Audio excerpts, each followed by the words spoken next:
all-weather court a reality to benefit all.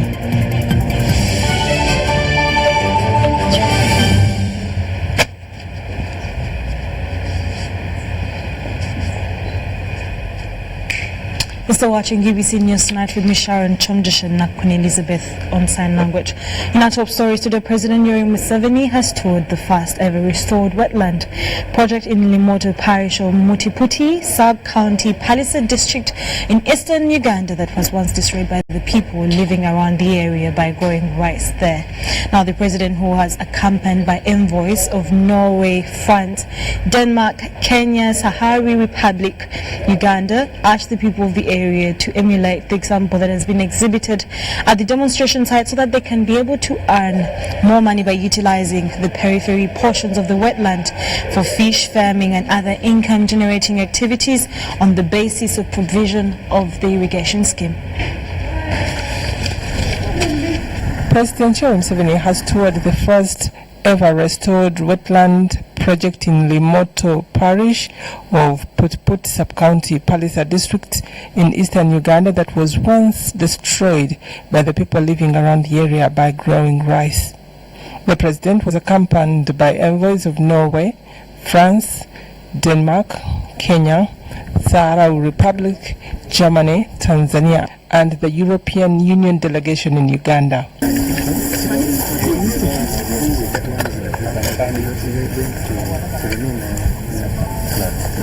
He urged the people of the area to emulate the example that has been exhibited at the demonstration site so that they are able to earn more money by utilizing the peripheral portions of the wetland for fish farming and other income generating activities on the basis and provision of the irrigation scheme.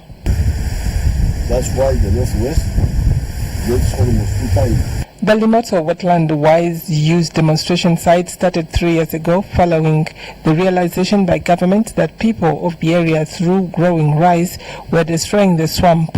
$4 million out of the 24 provided by Green Climate Fund and the government of Uganda has been expended on restoration of Limoto Swamp. The aim of the project is to restore and support the target communities in the selected wetland areas of Uganda to reduce the risks of climate change on agricultural-based livelihoods. A total of 79 kilometers of Limoto wetlands has been restored and 5 fish ponds of 1,000 square meters each have been excavated, and each has a capacity of rearing 6,000 fish, which enables a farmer to fetch between 70 to 80 million Uganda shillings per annum. Rice, they were losing 10 million. So they were getting 7 million net.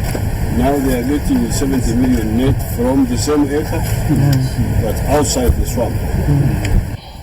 Over 300 people have been evacuated from the wetland and are to be encouraged to engage in income-generating activities like the cultivation of cabbage, tomatoes, onions, carrots, and watermelons, among other crops. This will be done with the help of the irrigation scheme that has been established at the site. Later, the President reminded the people of Kalaki Primary School playgrounds rally not to invade swamps because they are necessary for rain formation.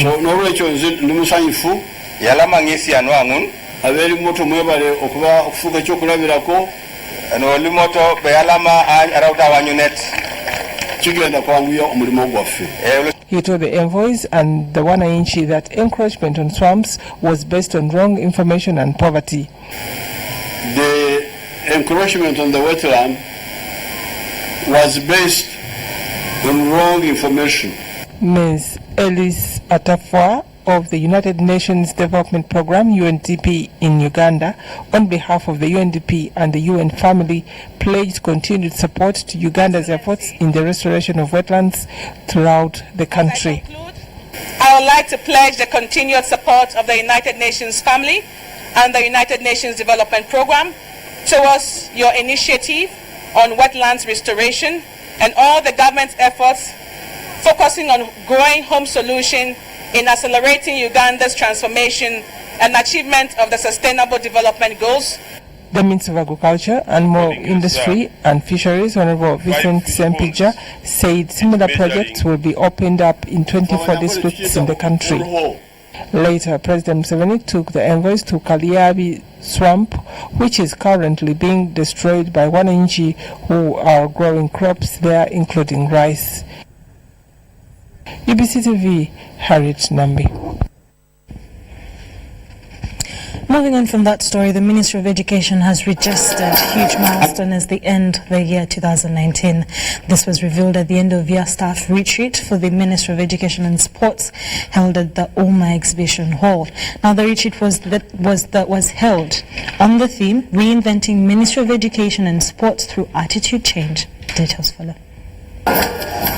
As we close the year 2019, the Ministry of Education and Sports has registered multiple achieves. Key among them was the second National Teachers Conference, sports personalities that continue to perform excellently in various disciplines, and the new lower secondary education curriculum ready for rollout by the National Curriculum Development Center. The ministry also celebrates the successful completion of the Phase 1 of the Global Partnership for Education UTSE project, Higher Education Science and Technology HEST project, funded by ADB, and the recently concluded Phase 1 of implementing the Education Response Plan for refugees and host communities with funding from Education Cannot Wait. The First Lady and Minister of Education, Janet Museveni, urged education staff to have a positive mind that draws lessons from the past and brace themselves for harder work in 2020. The ministry must take the lead now and really show that we have no tolerance in this ministry. And we will not even allow people who have messed up where else they have been to come into the Ministry of Education. The Minister of State for Primary Education, Rosemary Seninde, congratulated the staff for their achievements and success in the ministry. We are very proud to associate with a good team. The Permanent Secretary, Minister of Education and Sports, Alex Kakoza, said that construction of the ministry's headquarters would commence next year, among other projects. We have the Intergovernmental Fiscal Transfer Phase 2, we have HEST, and we are looking forward to having GPE. We shall also complete the Uganda Skills Development Project. Outstanding performers in the ministry for the year 2019 were recognized and awarded. The Directorate of Industrial Training was recognized as the best technical vocational education and training quality assurance body of the year. Remija Simbonye, UBC News. Well, congratulations to the winners. In more stories, Uganda Broadcasting Corporation has celebrated end of year with promises of a better future in the broadcasting industry. The Managing Director, UBC, Winston Agab, officiated the event held at UBC premises in Kampala District. Staff were advised to have a positive attitude towards life and work and represent the corporation positively wherever they go. Kai has a detailed report on this story.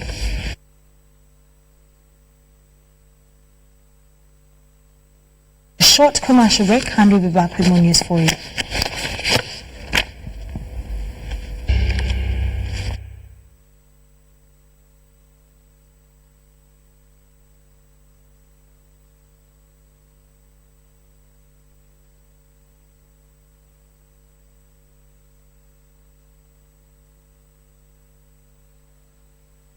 UBC News tonight. In more stories, police has arrested a 23-year-old man identified as Vincent Aliganyira, a resident of Karusingwa Central in Kagadi district, of allegedly murdering his wife identified as Omuhereza Akwatwesije.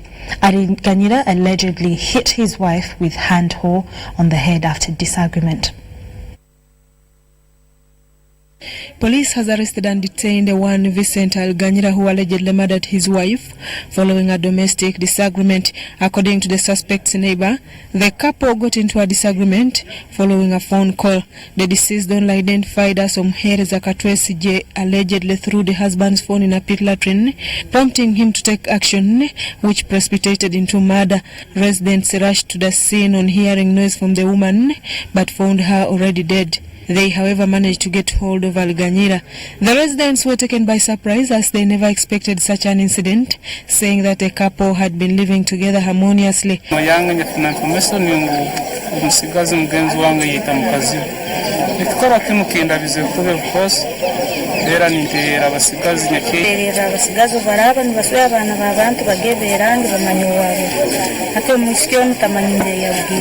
Police confirms arrest of Alganyira and says will investigate the matter. And we intercepted him on the way and arrested him. After arresting him, the CID department has gone to the field to verify and the postmortem report as necessary. In a related development, police in Kagadi are holding an 18-year-old youth on allegations of theft. It's alleged that the man stole cash and 3 sacks of groundnuts from a 73-year-old woman in Rutete and cut off 2 of her fingers. Sad story, but thank God police is doing all it can so that they solve out the problem. Moving on from that, the Uganda Police Force has issued festive season traffic guidelines to streamline road use. Now defaulters have been arrested with arrest and on sport fines. Kampala Metropolitan Traffic Commander Norman Musinga urges the public to report any inconsiderate driving on the road. It is a common practice among road users to abuse traffic rules, leading to accidents, and some of them are fatal. Coupled with hiked transport fares, festive seasons are the most prone, as vehicles on highways tend to undermine transport regulations. Make sure those who are preparing to move long distance journeys, your vehicles must be in a very good condition. Motorists are advised to avoid overspeeding. See people are moving while drunk.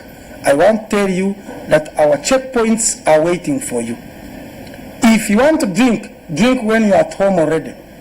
Among the regulations by the traffic police include all the bus drivers to comply with the route charts and avoid return journeys, as well as arresting all the traffic feed faulters on spot. It's a habit, it's becoming an indiscipline, it's a sign of criminality.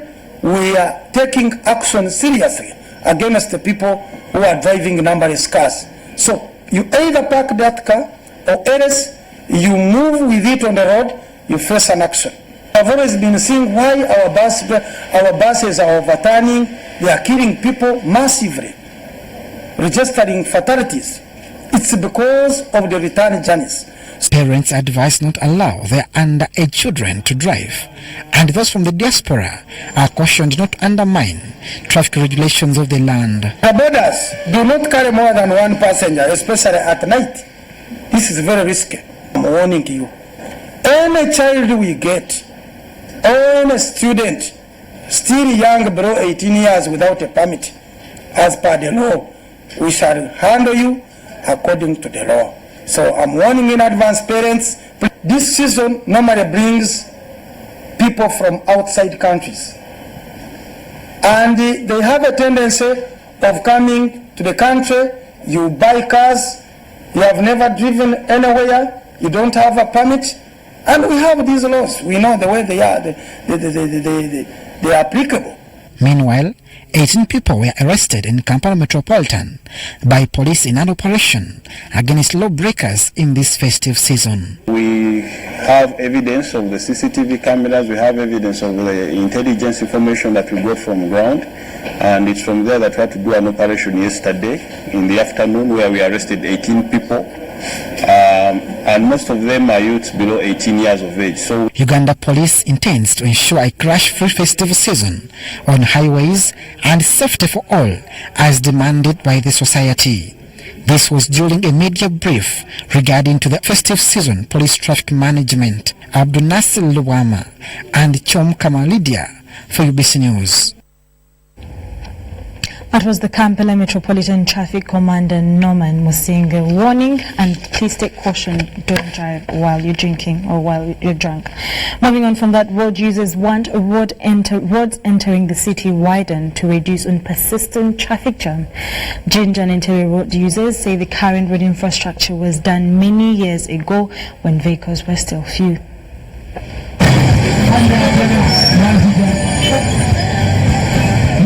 Roads leading to Kampala urban area are traffic jam prone. This affects road users in terms of time management and effectiveness at work. Motorcycle riders, also known as boda, take advantage of this scenario and hike transport fares even for short distances. The most affected are morning hours, where traffic jams are the order of the day. Ginger Road traffic jam is a nightmare, and without intervention of traffic police officers, the situation could have been worse. This heavy traffic jam is also controlled by the traffic lights to allow smooth flow. Emoloka zali bade zingira line nga nnya mu kibuga kino. Naye kati zingira line 2. Ate kibuga kikulakulanye district bazigaziya nyingi. Ebyetaavu byonna biri mu kibuga wano. Zona ziddukira wano okuva ku macha. Tekireetera jam okulaba nti amakubo goma funda kibuga bakiplaninga ku myaka giri funda kyekyeeta kalimbagano ka Ginger Road kubanga motoka zekwata ngudo nga ntuufu engudo bazifera neze bakoze tezikola kati ngabana abakubi b'ebiraka bakuba ebiraka leero enky'engudo neziwomoka. Entebbe Road traffic jam is usually the heaviest, especially towards the clock tower and ShopRite area. Road users attribute this problem to poor planning of the roads. The go flyover nga bagenda Entebbe Road tukugira ku stera na jana nkumbi nga twita waggulu oyitegera madam omuntu ogenda n'ofuna omusaabaze nga walayisi ate amafuta ga bbeeyi gakukostinga kati n'obeerawo nga ekidduka kinywa amafuta naye nga sente ze bakuwa ntono tezimala. Although Clock Tower that has roads which lead to Entebbe has traffic lights and traffic police officers, the persistent traffic jam in this place is attributed to the narrow roads and the drivers and riders not following traffic rules. Moving out of Kampala, you will see a lot of jam. A vehicle to another, simply because the traffic is heavy. It is of an advantage when you remain in jam because you will be avoiding overtaking anyhow. So we want you to remain in a straight line. Don't overlap. It is evident that roads leading to the city are some of those with the heaviest, like at Clock Tower from Katwe in Kampala. Police traffic officers are always in a cat and mouse chase with motorcycle riders who are fond of violating traffic rules.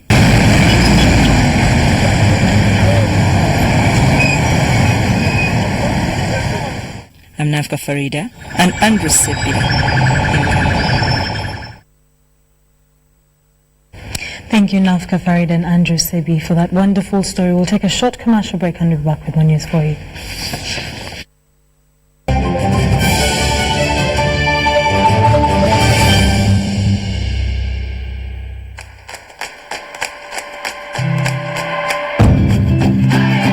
Good morning, Uganda. Today is a great day to make someone's day. Wonderful day to rewrite the future.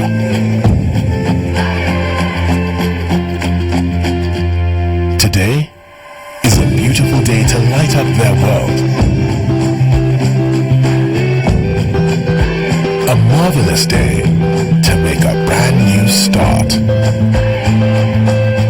The perfect day to make the world smaller.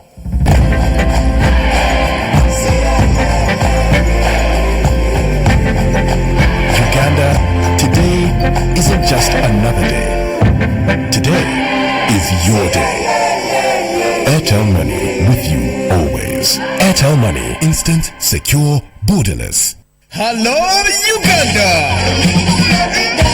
We introduce to you the first and ever My Right to Play Christmas Kids Festival 2019. Let the kids feel the Christmas Eve on the 21st of December at the Legend Sports Ground in Lugogo. Entrance is 10,000 shillings only and parents free. Bring your child and have an opportunity to play, sing, dance and discover their talents. Mujja tuyingira amazaalibwa nga abato basanyusa bato bannaabwe. Muleete abaana bammwe banyumirwe, banywe, bazanye. Kino kigenda kubeera kijjabe. Proudly sponsored by Legend Sports Ground, UBC TV, Star TV, U24 TV, Star FM, Magic 100 FM, UBC Butebo, Marketing, UMC Victoria Hospital, and Ideas Workshop. Bw'oyagala omwana wo okuyimba kuba ku ssimu eno.